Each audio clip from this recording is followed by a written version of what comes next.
الصلاۃ والسلام علیک یا رسول اللہ، الصلاۃ والسلام علیک یا حبیب اللہ۔ میرے تمام سننے والوں اور دیکھنے والوں کو میرا سلام قبول ہو۔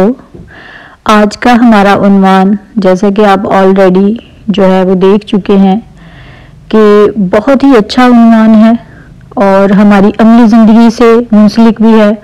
اور میرے نبی پاک صلی اللہ علیہ وآلہ وسلم کی زندگی سے بھی منسلک ہے۔ ویسے تو ہماری ہر بات ہی میرے نبی پاک صلی اللہ علیہ وآلہ وسلم کی زندگی سے شروع ہوتی ہے، کیونکہ ان کی زندگی کی وجہ سے ہی ہماری عملی زندگیاں شروع ہوئی ہیں۔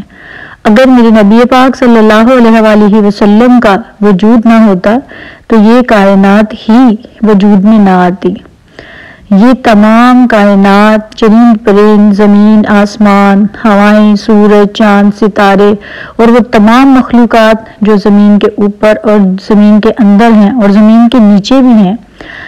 یہ سب اور ان سب کی تخلیق صرف اور صرف میرے پیارے آقا دو جہاں حضرت محمد مصطفیٰ صلی اللہ علیہ وآلہ وسلم کی وجہ سے ہی ہے۔ تو میرے نبی پاک صلی اللہ علیہ وآلہ وسلم نے یتیم کے ساتھ بہت اچھا برتاؤ کرنے کا حکم فرمایا ہے، اور ایک طرح سے قرآن پاک میں بھی اس کا ذکر ملتا ہے۔ اللہ تعالیٰ نے فرمایا کہ اے نبی، کہ آپ بھی یتیم تھے اور میں آپ کو یہی کہوں گا کہ آپ نے یتیم کی کفالت کرنی ہے، کہ جب آپ یتیم تھے تو میں نے آپ کو آپ کے چچا کے ذریعے گھر کی چھت عطا فرمائی اور کفالت کے لیے اور آپ کی بہترین تربیت کے لیے اور آپ کی پرورش کے لیے آپ کے چچا کو منتخب کیا۔ تو یہ ضروری نہیں ہے کہ جو ہے جس کے ساتھ ہمارا خون کا رشتہ ہے کہ وہ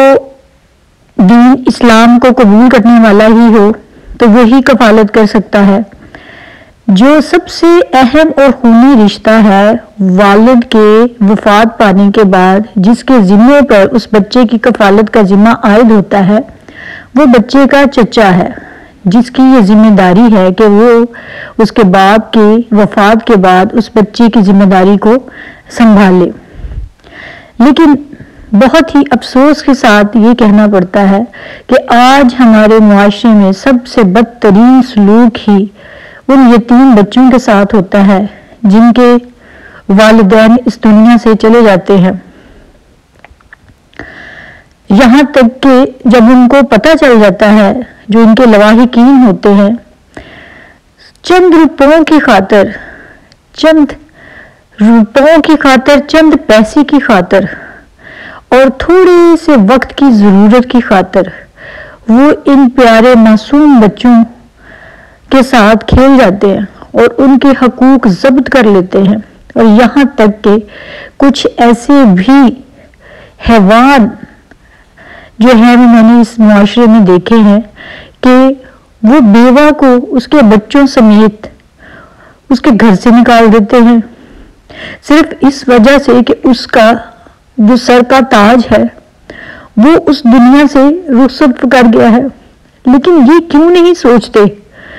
کہ اگر اس کا شوہر اس دنیا سے چلا گیا ہے، لیکن اس شوہر کو اور ان بچوں کو اور اس بیوہ کو جو بنانے والا ہے وہ تو ہمیشہ سے قائم ہے۔ اگر آج آپ کسی کے بچوں کو دھتکار رہے ہیں تو کیا پتا کل آپ کی زندگی ہے یا نہیں ہے۔ اگر آج آپ کسی کے بچوں کے ساتھ بدسلوکی کر رہے ہیں تو کیا یہ بدسلوکی کل آپ کے بچوں کے ساتھ نہیں ہو سکتی؟ کیا آپ نے ہمیشہ دنیا میں رہنا ہے، یا یہ گارنٹی لکھوا کر آئے ہیں اللہ تعالیٰ سے کہ ہم ہمیشہ زندہ رہیں گے؟ آج کل ہمارے معاشرے میں ہمدردی، محبت اور انسانیت کے ساتھ ہمدردی اور اس کے دکھ اور تکلیف کا احساس بالکل ختم ہو گیا ہے۔ سب سے پہلے اگر کسی کا حق ہے جس کے ساتھ محبت، ہمدردی کے ساتھ پیش آیا جائے تو وہ ایک یتیم کا حق ہے۔ رشتہ داروں میں سب سے پہلے اگر آپ کے پاس آپ اتنی وسعت رکھتے ہیں، آپ کے پاس اتنے وسائل ہیں، اور اگر نہیں بھی ہیں تو یہ ضروری نہیں ہے کہ آپ بہت مالدار نہیں ہیں، آپ امیر زادے نہیں ہیں، تو آپ کے سامنے کوئی بچہ آ گیا تو آپ اس کو کھانا نہیں کھلائیں گے کیونکہ آپ تو خود غریب ہیں۔ تو کیا خود اتنے غریب ہیں آپ، کیا خود روٹی نہیں کھاتے؟ خود بھی تو روٹی کھاتے ہیں۔ اگر اس ایک روٹی میں سے آدھی روٹی وہ یتیم کا بچہ کھا لے گا تو میں آپ کو اپنے رب العزت کی قسم اٹھا کے یہ بات کہتی ہوں کہ وہ اللہ تعالیٰ آپ کو اس ایک روٹی کے بدلے پتہ نہیں کتنی روٹیوں سے نواز دے گا، اور اللہ تعالیٰ آپ کے رزق میں کتنی برکت عطا کر دے گا۔ آج ہمارے معاشرے میں بہت ہی معذرت کے ساتھ یہ کہنا پڑتا ہے اور دل خون کے آنسو روتا ہے ایسے لوگوں کو دیکھ کر، ان بچوں کو دیکھ کر جو حسرت سے دوسروں کی طرف دیکھتے ہیں کہ کوئی ہمیں پیار سے ہی بلا لے، کوئی شفقت سے ہمارے سر پہ ہاتھ ہی رکھ دے، کوئی محبت کے دو بول ہی بول دے۔ ہم اپنے بچوں کے لیے تو بہت ساری قیمتی چیزیں خریدتے ہیں، جب مال پہ جاتے ہیں یا باہر جاتے ہیں ہزاروں روپے، چلو لاکھوں نہیں لگا سکتے، کوئی نہ کوئی ہزاروں تو لگاتا ہے، ہزاروں نہیں تو سینکڑوں تو لگاتے ہوں گے، تو کیا ان سینکڑوں میں سے کوئی ایک سینکڑا اس بچے کے لیے نہیں ہے جس کی آنکھیں ترس رہی ہیں، جو میٹھے بول سننے کے لیے ترس رہا ہے؟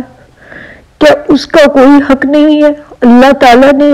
انسان کو انسان کا درد بانٹنے کے لیے اس دنیا میں بھیجا ہے،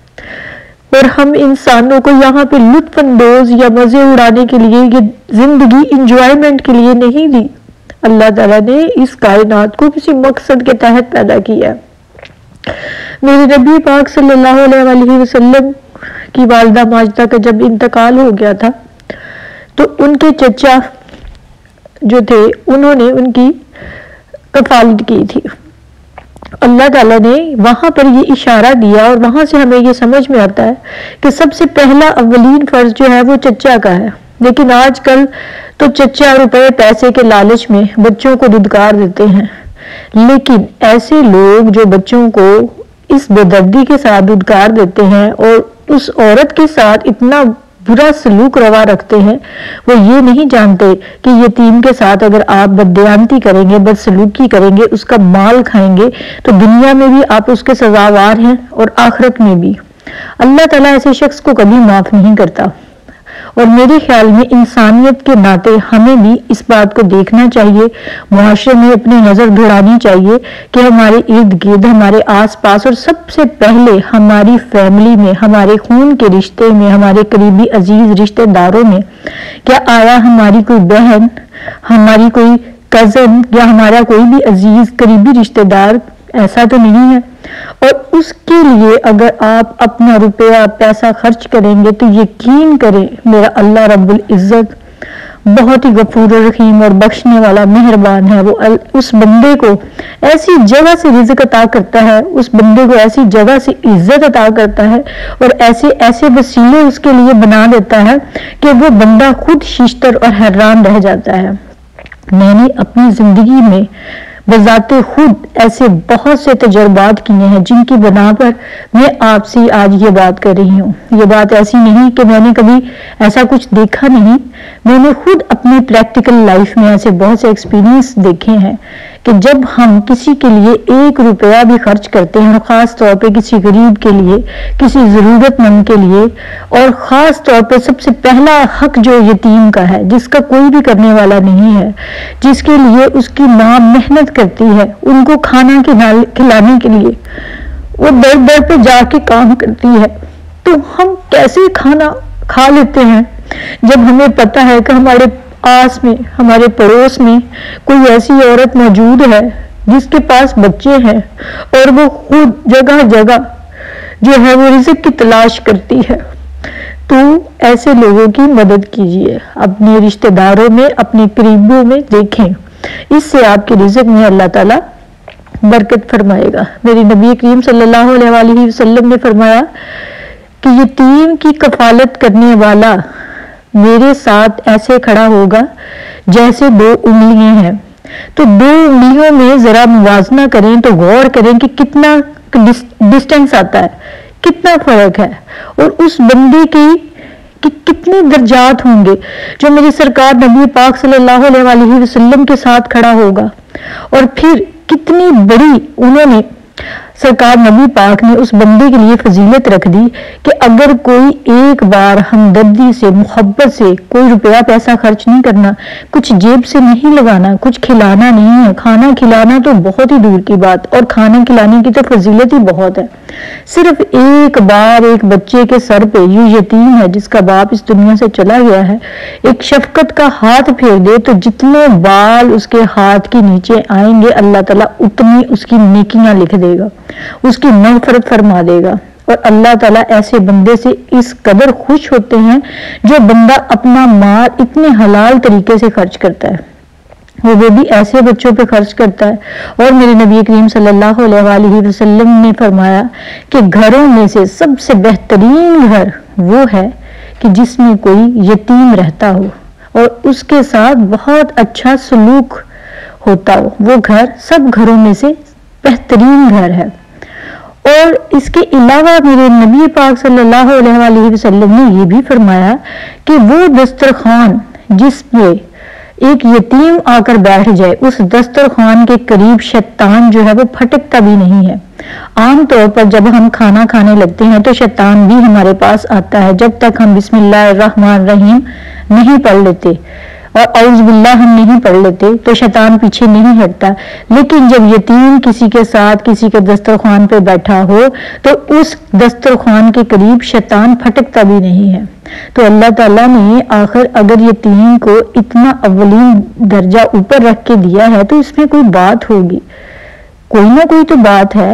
اگر جس نے ہمیں پیدا کیا ہے، ہمیں کوئی تو چیز پہ اس کی بات پہ عمل کرنا چاہیے کہ آخر جس نے ہمیں تخلیق کیا ہے، کہ اس کا اتنا بھی رائٹ نہیں کہ ہم اس کے کسی ایک حکم پر ہی عمل کرنا شروع کر دیں۔ میری آج سب سے یہی التجا ہے کہ ہم ایک ایک چیز کو لے کر اپنی زندگی میں چلیں، کوئی ایک چیز پکڑ لیں کہ ہم نے آج سے یہ کام کرنا ہے اور اللہ تعالیٰ کے لیے کرنا ہے۔ میں آپ کو اپنے اللہ رب العزت کی قسم اٹھا کر کہتی ہوں کہ اللہ تعالیٰ جب آپ ان کے لیے کوئی کام شروع کریں گے تو اللہ تعالیٰ غیب سے اس میں برکت عطا کر دے گا اور آپ کے لیے راستے کھولتا چلا جائے گا، اور آپ خود دیکھیں گے کہ آپ کے لیے منزل کتنی آسان ہوتی چلی جائے گی۔ سب لوگ حیران ہوں گے کہ یہ اس کا کام کیسا ہوتا چلا جا رہا ہے۔ وہ اس میں اللہ تعالیٰ کی مدد شامل حال ہوتی ہے، وہ فرشتے زمین پر آتے ہیں جو ہم اپنی نگاہوں سے نہیں دیکھ سکتے، لیکن وہ انسانوں کی شکل میں آ کے ہماری مدد کر رہے ہوتے ہیں، جس کو دوسرا انسان سمجھنے سے قاصر ہوتا ہے کہ ایسا کیسے ہو سکتا ہے۔ ایسا وہ بندہ سوچتا ہے کہ ایسا کیسے ہو سکتا ہے جس کا ایمان اور یقین کامل جو ہے وہ اللہ تعالیٰ پر نہیں ہوتا۔ اگر ہمارا یقین کامل اور ایمان پکا ہے، مضبوط عقیدہ ہے میرے اللہ رب العزت پر، تو آپ اس بات پر ضرور عمل کریں گے کہ اپنے قریب جہاں پہ بھی آپ یہ دیکھیں کہ کوئی یتیم بچہ ہے جس کے سر پہ کوئی نہیں ہے، یا اس کی ماں نہیں ہے، یا اس کا باپ نہیں ہے، تو اس کے ساتھ آپ ہمدردی سے پیش آئیں۔ لیکن ایک اور چیز میرے نبی پاک صلی اللہ علیہ وسلم نے بھی بتائی ہے کہ اگر بچہ، چاہے ہم یتیم بچے کے ساتھ ظلم و زیادتی کی بات نہیں ہو رہی، لیکن اگر کسی جگہ پہ اس کی تعلیم و تربیت کی بات آتی ہے اور بچہ اپنی تمیز اور تہذیب کے دائرے سے باہر ہو رہا ہے تو اس کے لیے یتیم بچے پر سختی کرنی ضروری ہے اور اس کی اصلاح بھی ضروری ہے۔ اس لیے وہ اصلاح ضروری ہے اور سختی بھی اسی لیے ضروری ہے تاکہ اس کی تربیت جو ہے وہ ایک اچھے طریقے سے ہو سکے۔ اور ہمارے معاشرے میں کچھ ایسے لوگ بھی موجود ہیں جو یتیم بچوں کو ایسے بھی پال رہے ہیں جیسے اپنا سگا باپ پال رہا ہے، اور ان کو ایسی تربیت دے رہے ہیں، ایسی تعلیم دے رہے ہیں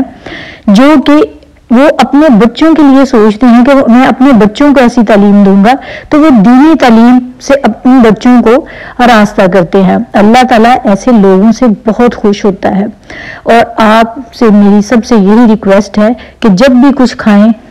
چاہے تھوڑا ہی ہو کیوں نہ ہو آپ کے پاس، وہ آپ کے لیے بہت کم ہوگا، پر آپ ایک بار کسی یتیم کے لیے اس کو تقسیم کر کے دیکھیں، اپنی چیزوں کو تقسیم کر لیں، اپنی کوئی بھی اگر آپ کا مہینے کا جتنا خرچ ہے اس خرچ کو 4 حصوں پہ تقسیم کر لیں. چلے 3 حصے آپ اپنے لیے رکھ لیں. جو ایک حصہ ہے وہ آپ اس کے لیے مختص کر لیں کہ یہ ان کو دینا ہے. اگر عید پر اپنے بچوں کے نئے کپڑے بناتے ہیں تو ایک جوڑا اس بچے کے لیے بھی لے لیں جو کہ اس